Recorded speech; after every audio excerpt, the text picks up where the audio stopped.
Migala. Bueno, ahora que mencionabas a Jared Diamond, yo leí hace poco un libro de él que se llama Armas, Gérmenes y Acero, que se remite como a las cosas que llevaron los europeos a todo el mundo. Las armas, los gérmenes más peligrosos y el acero.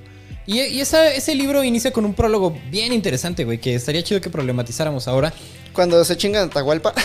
No es en ese. Empieza con la historia de Atahualpa. No, bueno, el prólogo inicia con la Armas, Gérmenes y Acero. Inicia con un viaje que hace este güey a un país en África. Creo que es a Guinea.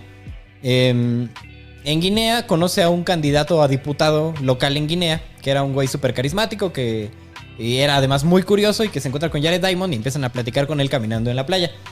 Y estaban hablando acerca del desarrollo de Guinea, un país tercermundista naturalmente. Y este güey, que se llama Yali, le pregunta a Jared Diamond, ¿por qué aquí no desarrollamos cargamento y en Europa sí desarrollaron cargamento? ¿A qué se refiere con cargamento este güey? A todas las cosas que venían en cargamentos de buques y en cargamentos de aviones de Europa y las dejaban ahí en Guinea.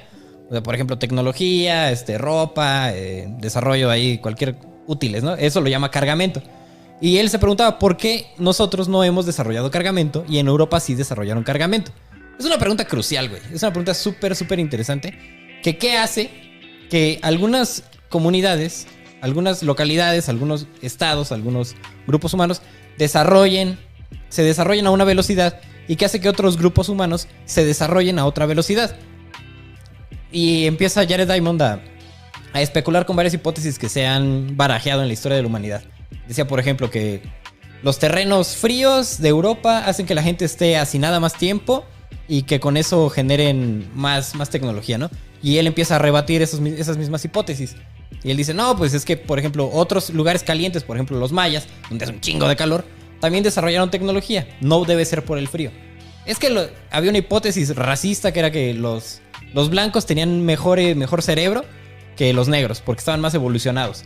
Y ese güey empieza a hablar acerca de las habilidades que tienen los negros que viven allá en Guinea, que están súper al pendiente de la cacería todo el tiempo, que son muy hábiles, que todo el tiempo tienen que estar utilizando su cuerpo en contra de las actitudes sedentarias de los occidentales de su tiempo. Y descarta también esa hipótesis. Y empieza a plantear una hipótesis acerca de la movilidad, que son algunas naciones y algunos individuos que a través de su movilidad empiezan a desarrollarse de manera más rápida que otros y empiezan a imponer su manera de desarrollo en otras comunidades. Entonces yo empecé a pensar, ¿no? ¿Cuál fue el exponenciador del desarrollo tecnológico en el lugar donde yo vivo? Y fue la llegada de los españoles. ¿Y cuál fue el potenciador del desarrollo tecnológico de los españoles? Pues la llegada de los italianos, ¿no? ¿Cuál fue el potenciador de los italianos? Pues el desarrollo del comercio, y que estaban en una zona de muchísimo comercio. Entonces me puse a pensar acerca de los mayas de nuevo, que qué hizo que los mayas y los aztecas, por ejemplo, se desarrollaran de una manera mucho más eficaz y mucho más rápida que otras comunidades que estaban ahí. Sus rutas comerciales. Las rutas comerciales de los aztecas, las rutas comerciales de los mayas eran rutas muy complicadas, muy ricas, que iban de un lugar a otro y tenían un intercambio muy, muy fuerte. Eran sociedades que iban de un lugar a otro. También las sociedades más grandes en la India iban de un lugar a otro. Eran tribus completamente guerreras y completamente viajeras, las tribus más importantes de la India. Y es donde eso sucedió. Entonces me parece que ahí, tanto entre los individuos como entre las naciones, la movilidad es un exponenciador del desarrollo. Yo vengo con un objetivo muy explícito este podcast y es hacer que todo el mundo se cuestione sabiduría común y lugares comunes como esta idea del desarrollo. Pero ese es el tema. ¿Qué clase de desarrollo está trayendo, no? ¿Qué clase de desarrollo estamos buscando? Porque cuando las naciones... Pero antes de problematizar el desarrollo, me gustaría que problematizemos la hipótesis del viaje. Porque, o sea, es el podcast de los viajes, no es el podcast del desarrollo. La hipótesis de la movilidad. No, yo estoy de acuerdo. Los mongoles conquistaron la mitad del mundo porque podían moverse mucho más rápido que el resto de las naciones Entonces europeas. Es un tema de tecnología. Porque ahorita que estamos viendo los avioncitos ahí proyectándose y estábamos hablando del espacio, yo le estaba dando vueltas a esta idea, ¿no?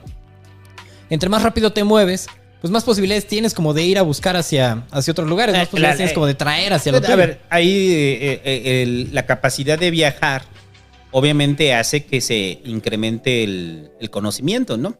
Y que eso lo terminen asimilando. Es como el caso del habanero, ¿no? O sea, el caso del habanero, o sea, es un ejemplo, o sea, de que me preguntaba cuando estaba precisamente en la península, no digo, es que el habanero es de acá. No es de acá. El habanero viene de Sudamérica, entonces había rutas comerciales de los mayas que el habanero lo trajeron desde Sudamérica Y, o sea, porque la ruta comercial al parecer pasaba hasta por los incas, de los mayas. Entonces había varios grupos mayas que regresaban y el habanero lo trajeron para acá. Entonces mucho del conocimiento depende del viaje. O sea, la capacidad que tienen las civilizaciones de acceder a otro tipo de tecnología o otro tipo de conocimiento siempre ha dependido de un grupo de personas viajeras, y la mayoría de ellas pues han sido los comerciantes. O sea, los comerciantes han sido los forjadores, lo quieras o no, del conocimiento humano, ¿no? Me acordé del Age of Empires, que lo primero que te dan es un explorador y un aldeano, ¿no? Ajá, pues sí, el aldeano se queda chambeando y el explorador va a ver qué más hay por ahí, pedo, ¿no? Va a ver qué pedo, y es crucial. ¿Sabes qué aprendí? O sea, perdón, nada más para terminar, y creo que mucho de lo que pasa actualmente para entender la alta diplomacia, o sea, la alta diplomacia mundial, implica eso, ¿no? O sea, lo vimos con el caso de México, ¿no? Que Marcelo yendo por todo el mundo a conseguir vacunas. Sí. Entonces es Marcelo en la alta diplomacia, ¿no? O sea, la alta diplomacia de que voy a Estados Unidos, voy a China, voy a Sudamérica, hago acuerdos. Entonces los viajes están permitiendo que nosotros como nación terminemos siendo beneficiados, ¿no? O sea, los viajes con propósito.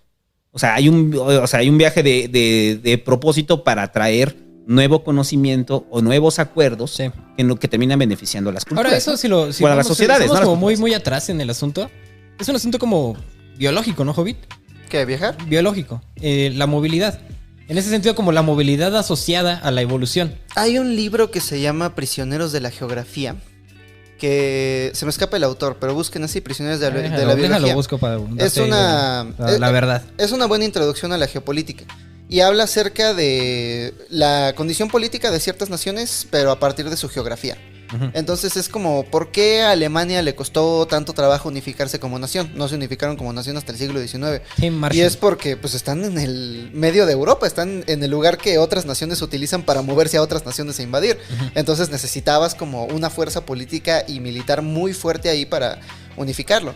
En el caso de México, México y Estados Unidos, hubo un momento pivotal, coyuntural, en el que cuando los norteamericanos cuando los gringos empezaron a empujar esta idea de la independencia tejana y esta idea de vamos a quedarnos con Texas y demás, es porque querían proteger el Mississippi. La geografía de México está bien culera. La geografía de México es como la mitad del país es desierto y la otra mitad es cordillera. Muy pocas zonas son como aptas para la agricultura y casi ninguna zona es apta para construir caminos, para el comercio. Entonces el comercio era mucho más lento, las comunidades no estaban tan en contacto. La gran ventaja que tenían los indios americanos, los nativos americanos en el norte de América, es que tenían el Mississippi. Y el Mississippi les permitía moverse por todo el continente, comerciar. Sí, en México está dividido como en 3 partes, en realidad, no el país. Entonces, bueno, varias. Saquen ustedes su Google Maps, saquen su mapa. Si se dan cuenta, Texas es como la primera barrera antes del Mississippi. Cuando los norteamericanos compraron el territorio de Luisiana y que incluía como la boca del Mississippi, automáticamente dijeron, esta es nuestra frontera más importante, necesitamos protegerla. ¿Y a quién tenemos aquí? Pues tenemos a los tejanos, vamos a ganárnoslos. Y es cuando empezaron esto que le llamaban el colonialismo. ¿Cómo traducirías settler colonialism? Colonialismo... Son enclaves, más bien. No, es que es colonialismo, pero de... De colonos, pues. Pero de poner... ¿Colonialismo de colonos? No, sí, es colonialismo colonos. De poner tus propias ciudades. Asentamientos. Tus asentamientos.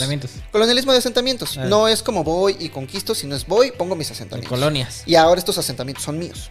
Es lo mismo que está pasando en Palestina, ¿no? Llegan los... Se hacen enclaves, se les llama enclaves. Cuando tienes un tipo de población viviendo en una geografía distinta, estamos hablando de un enclave. Por ejemplo, en México hay un enclave de mexicanos en Los Ángeles. Y uno podría argumentar que esa defensa del territorio del Mississippi, esa defensa a esta vía vital de los norteamericanos, fue lo que desencadenó la guerra de México y Estados Unidos. Pero sí. No tiene tanto que ver con la biología, tiene más que ver con la geografía. Pero en este paper que les estaba comentando, el que leímos en las 24 horas, el de Mateo acerca de la bioecología de la violencia, habla acerca de cómo tiene mucho que ver con la historia vital de las personas. La historia vital es como la estrategia de supervivencia. ¿Qué tan rápido vas a vivir? Y qué tan rápido vas a vivir tiene mucho que ver con algunos factores como la prevalencia de enfermedades y parásitos en el medio ambiente. Uno ahorita puede decir, pues ¿cuáles parásitos? Ya estamos en el siglo XXI, pero es que tú dices eso desde la ciudad. Hay muchos pueblos donde todavía, en África, ¿no? Tienen todavía este gusano horrible que se te mete y si lo cortas se convierte en dos y eso es una cosa horrible. Tienen la mosca tsetse, tienen dengue. Entonces, la malaria, pues. Entonces lo que Mateo estaba, por cierto, saludos a Mateo, lo que estaba analizando es cuál es la relación entre la prevalencia de estos factores y la historia vital de las personas. Se dio cuenta de que cuando hay más enfermedades en el medio ambiente, cuando hay más parásitos, la esperanza de vida es más corta y la mortalidad infantil es más corta, es mayor, más niños se mueren. Como consecuencia, las civilizaciones evolucionan una historia vital más rápida.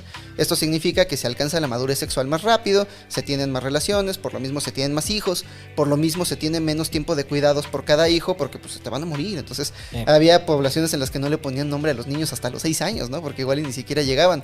En ese tipo de situaciones, la población es un poco más impulsiva, la población es un poco más violenta. Y si analizas la historia vital, si buscas historias vitales rápidas en todo el mundo hay mayor índice de crimen, mayor índice de asesinatos, menor economía, historia vital más lenta en lugares donde por supuesto hay menos parásitos, menos enfermedades, la historia vital es más lenta, la población es menos impulsiva, la madurez sexual se alcanza más tarde y la gente y el crimen es menor. Entonces tiene un poco que ver no tanto con la biología del ser humano, sino con la biología de los seres con los que compartimos y con la geografía. Pero yo me refiero más bien como un tema. Yo estoy pensando en el ADN, ¿no? O sea, el ADN y la reproducción sexual, mi favorita, se fundamenta en la recombinación. Y la evolución, y de alguna manera, digamos, el perfeccionamiento, bueno, la adaptación, se dependen naturalmente de la velocidad de recombinación de estos ADNs, ¿no? Ahora pienso, por ejemplo, en organismos aislados. O en organismos que están en ambientes donde no hay interacción con otros organismos. Pues permanecen de la misma manera inmutables durante N tiempo hasta que tienen una interacción, ¿no? O sea, no tienen necesidad de mutar si no tienen interacciones que las mutaciones cambien su devenir. Las mutaciones son aleatorias, pero si no hay interacción, no hay devenir. Y si no hay devenir, pues no hay cambio. Ahora pensemos esto en el viaje. O sea, más allá como de la evolución de las naciones, en el desarrollo de los individuos. O sea, tú mismo como individuo que pretende explorar la realidad, entender el mundo, abrirte un pinche panorama de la vida o quedarte todo el día jugando Fortnite. Pero yo sí creo que en la propia evolución humana, pues tendemos a ser exploradores, ¿no? O sea, está ahí marcado nuestra huella de exploradores. O sea, generalmente ves un niño. Viene del mono. Puede ser del mono, pero al final ves un niño y el niño quiere explorar el mundo, quiere conocer qué hay más allá. Sí, el asunto lúdico es una manera de es la forma en la cual el niño va conociendo el entorno, ¿no? Nosotros, ya en el momento de que nos asentamos en ciudades, que a mí me gusta ese que dicen saludos a los bully magnets, no sé si nos escuchen, pero saludos, que dicen los bully magnets, el peor invento de la humanidad, las ciudades, ¿no? Cuando nos asentamos en ciudades, pues obviamente nuestra necesidad de exploración se reduce, ¿no? O sea, ya no tenemos ahí... Más bien nuestras posibilidades, ¿no? También. Posibilidades y necesidades, porque tú exploras porque necesitas, por ejemplo, encontrar recursos. Y si tus recursos pues, llegan a ti cuando abres el refri o vas al súper o abres el caño del agua, pues ya qué necesidad tienes de ir a saber dónde hay un pinche río, ¿no?